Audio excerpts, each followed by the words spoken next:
సినీ నటుడు శరత్ బాబు ఇక లేరు. తెలుగు, తమిళ, కన్నడ భాషా నటుడు శరత్ బాబు సోమవారం మధ్యాహ్నం మృతి చెందారు. శరత్ బాబు 1951 జూలై 31న జన్మించారు. విలక్షణమైన తెలుగు సినిమా నటుడు శరత్ బాబు. తమిళ, తెలుగు, కన్నడ సినీ రంగాలలో 220కి పైగా సినిమాలలో నటించాడు.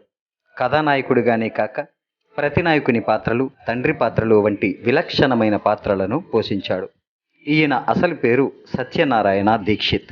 రామ విజేత వాళ్ళు కె ప్రభాకర్, కె బాబురావు సినీ రంగానికి పరిచయం చేస్తూ ఈయన పేరును శరత్ బాబుగా మార్చారు. హీరోగా శరత్ బాబు తొలి చిత్రం 1973లో విడుదలైన రామరాజ్యం.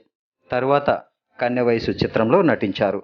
అటు పిమ్మట సంగీతం శ్రీనివాసరావు దర్శకత్వంలో పంతులమ్మ, అమెరికా అమ్మాయి చిత్రాలలో నటించారు.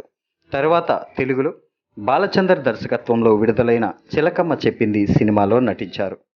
వీరు 1981, 88, 89 సంవత్సరాలలో 3 సార్లు ఉత్తమ సహాయ నటుడిగా నంది పురస్కారాన్ని అందుకున్నారు.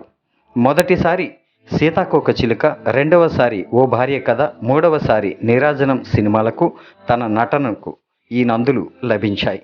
ఇక వ్యక్తిగత జీవితం. శరత్ బాబు 1951 జూలై 31న ఆంధ్రప్రదేశ్లోని ఆముదాల వలసలో జన్మించారు. ఆయన జన్మనామం సత్యనారాయణ. శరత్ బాబు సినిమాలలో నిలదొక్కుకోవడానికి ప్రయత్నిస్తున్న రోజుల్లో అప్పటికే తెలుగు సినీ రంగంలో సుస్థిరమైన నటి అయిన రమాప్రభను ప్రేమించి పెళ్లి చేసుకున్నారు. రమాప్రభ శరత్ బాబు కంటే 4 ఏండ్లు పెద్ద. వీరి వివాహం 14 ఏళ్ల తర్వాత విడాకులతో అంతమయ్యింది.